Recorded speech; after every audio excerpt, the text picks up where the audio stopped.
Very very energetic जय Hind friends. नमस्कार मित्रांनो. पुन्हा एकदा या लॉ एजू माइंड इन्साईटमध्ये मी विलास आपलं स्वागत करतो. नमस्कार मित्रांनो. मागील 2 व्हिडिओमध्ये आपण 2 महत्त्वाच्या गोष्टी बघितल्या. पहिला व्हिडिओ होता आपला बुद्धिमान लोकसुद्धा चुकीचे निर्णय घेतात कारण विचारांना संरचना नसते, असं त्याची थीम होती. आणि दुसरं, रिस्क मॅनेजमेंट हा फक्त ट्रेडिंग टूल नाही, तर ते एक लाईफ स्किल आहे. म्हणजे जीवन कौशल्य आहे. हे बघितलं आपण. आज आपण एका अधिक सूक्ष्म आणि तेवढंच धोकादायक विषयाबद्दल बोलणार आहोत. तो म्हणजे कॉग्निटिव्ह बायस. सोप्या भाषेत सांगायचं तर आपल्या मेंदूचे काही ऑटोमॅटिक शॉर्टकट्स असतात. जे शॉर्टकट कधी-कधी आपल्याला वेगाने निर्णय घेण्यास मदत करतात, पण अनेक वेळा तेच आपल्या निर्णयांची गुणवत्ता खराब करतात. आणि विशेष म्हणजे मित्रांनो, हे बायसेस आहेत ना, इतके सटल असतात की आपल्याला ते दिसतही नाही. या मुद्द्यावर मी थोडं जोर देईल. हे जे बायसेस असतात आपले,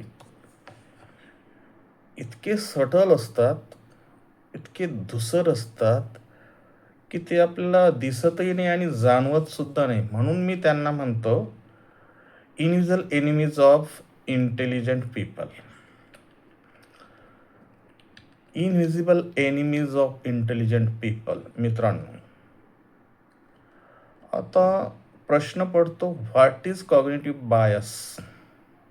कॉग्निटिव्ह बायस म्हणजे काय? त्याचं नेमकं मिनिंग काय?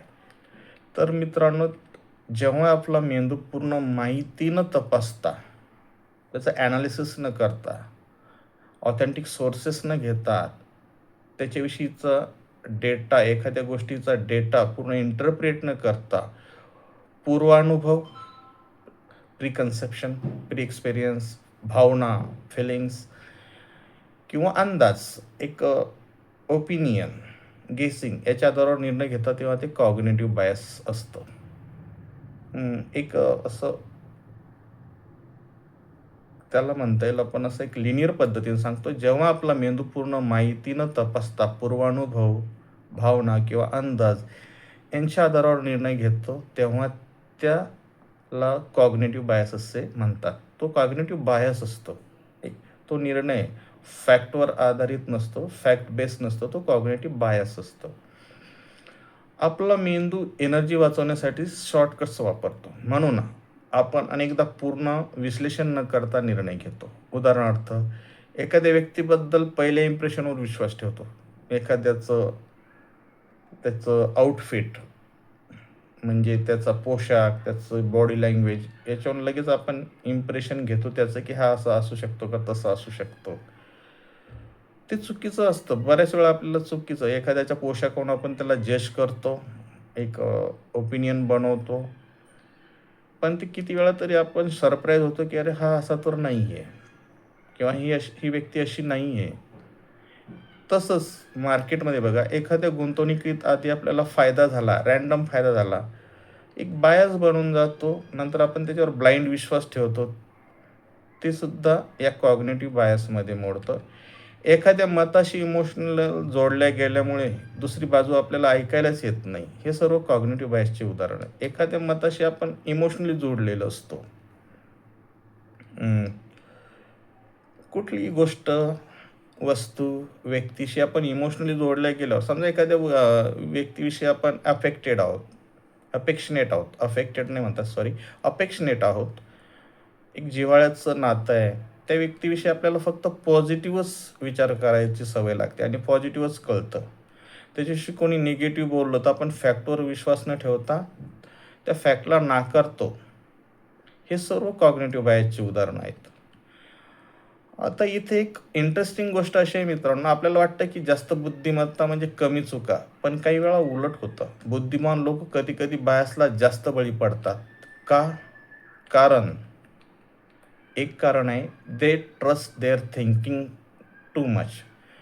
ते त्यांच्या विचारावर, त्यांच्या विचारसरणीवर खूपच ट्रस्ट ठेवतात. मी विचार करूनच निर्णय घेतो असं त्यांचा विश्वास बनत असतो, अझम्पशन बनतं आणि तेच त्यांना कॉग्निटिव्ह बायसला बळी पडण्यात कारणीभूत ठरतं. दुसरं, दे जस्टिफाय देअर डिसिजन्स बेटर. त्यांचा निर्णय चुकीचा घेतला गेला असूनही ते त्याला लॉजिकल एक्सप्लेन करतात, लॉजिकली त्याचं जस्टिफिकेशन देतात. नाही, मी बरोबर होतो पण अशा कारणामुळं हे चुकलं, माझा निर्णय बरोबर होता पण हे असं झालं म्हणून असं झालं, म्हणून ते चुकीचं ठरलं.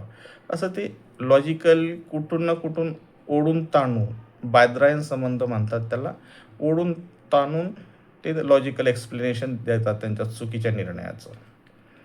आणि तिसरं महत्त्वाचं, ego quietly protect the decision. थोडा इगो असतो त्यांना, आपला निर्णय चुकीचा आहे हे त्यांचं मन, मेंदू मान्यच करत नाही.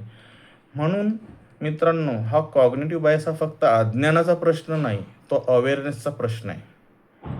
आता याचे 3 बायसेस, आपण कॉग्निटिव्ह बायसेसचे 3 उदाहरणं पाहू शकतो. त्याचे सबटाइप्स. एक असतो कन्फर्मेशन बायस.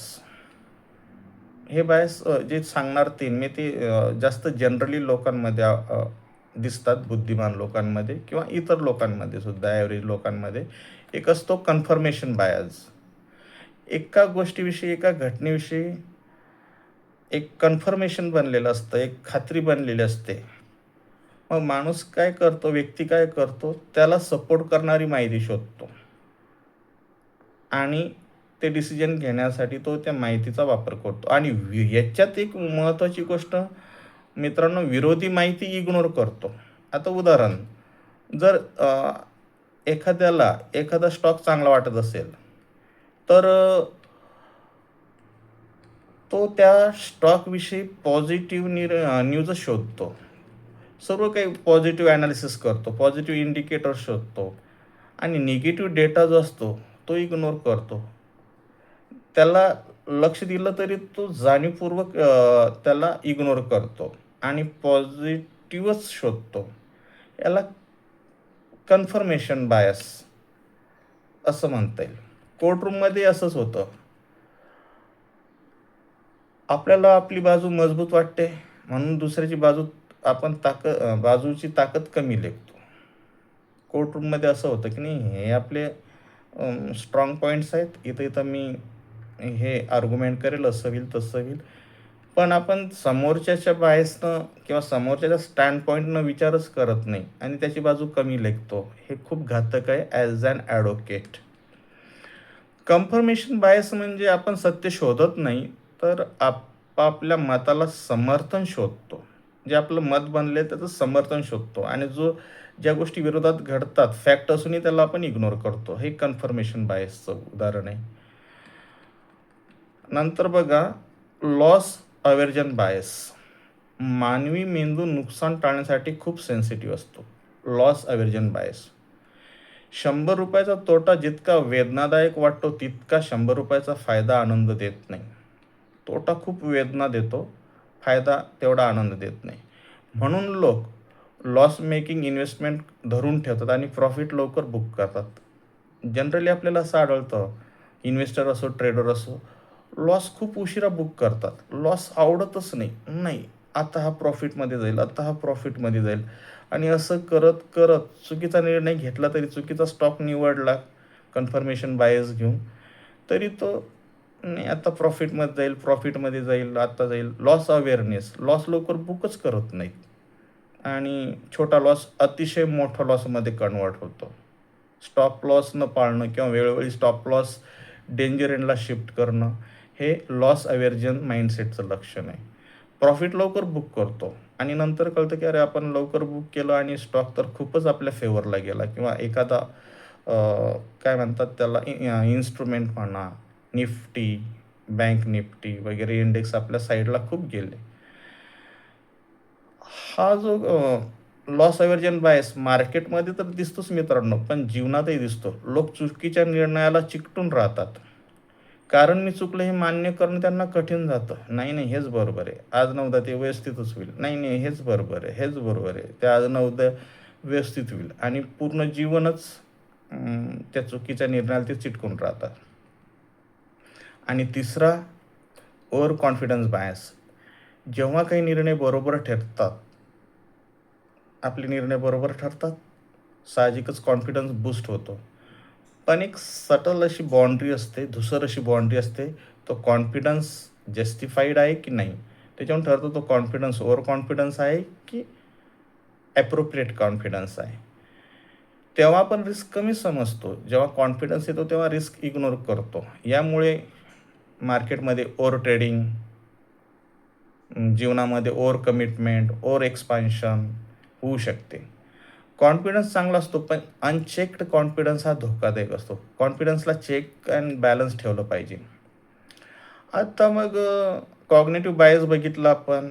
कॉग्निटिव्ह बायसचे टाइप्स बघितल्या. आता how to control cognitive bias हे पण महत्त्वाचं आहे, की हा कंट्रोल कसा करायचा. तर बायस पूर्णपणे एलिमिनेट करणं शक्य नाही. मग ती पर्सनॅलिटीच राहणार नाही. थोडं तो म्हणजे खूपच त्याला चेंज करता येणार नाही. पूर्ण एलिमिनेट नाही करता पण त्याला नियंत्रित करता येतं. It can be controlled. मी 3 प्रॅक्टिकल टेक्निक्स वापरतो. Technique 1, write before you decide. निर्णय घेण्याआधी लिहा, ॲनालिसिस करा, कारणे लिहा, जोखीम लिहा, पर्याय लिहा. निर्णयाच्या प्रक्रिया मेंदूला डिसिप्लिन देतात. एक थॉट प्रोसेसमध्ये क्लॅरिटी येते आणि केओज, विनाकारणचं बॅगेज हे गळून पडतं. Technique 2, ask one contrarian question. स्वतःला विचारा, त्याच्या विरोधात, जो निर्णय त्याच्या विरोधात, जर माझा निर्णय चुकीचा असेल तर काय कारण असू शकतं, आणि ते लिहून काढा. परत दृष्टी क्लिअर होते. हा प्रश्न कन्फर्मेशन बायस नक्की कमी करतो. आणि technique 3, time gap. Emotional decision टाळण्यासाठी थोडा वेळ द्या. 24 तासाचा गॅप अनेक इम्पल्सिव्ह निर्णय वाचवतो. याला इंटिग्रेट करायचं झालं कॉग्निटिव्ह बायसला, जेव्हा आपण 3 गोष्टी एकत्र वापरतो, स्ट्रक्चर्ड थिंकिंग, रिस्क मॅनेजमेंट आणि बायस अवेअरनेस, तेव्हा डिसिजन क्वालिटी ट्रेमेंडसली सुधारते. हेच माझ्या डिसिप्लिन बिफोर डिसिजनचं एक सार आहे. बुद्धिमत्ता पुरेशी नसते मित्रांनो, अवेअरनेस आणि डिसिप्लिनसुद्धा आवश्यक असतं. बुद्धिमत्तेला अवेअरनेस आणि डिसिप्लिनची खूप आवश्यकता असते. आपल्या विचारामध्ये काही इनविजिबल ट्रॅप असतात आणि त्यांना ओळखणे हीच परिपक्वता आहे. पुढील व्हिडिओमध्ये आपण बोलू why discipline is more powerful than intelligence. तोपर्यंत लक्षात ठेवा, think slowly, check your bias and control your bias. Discipline. धन्यवाद मित्रांनो. थँक्यू.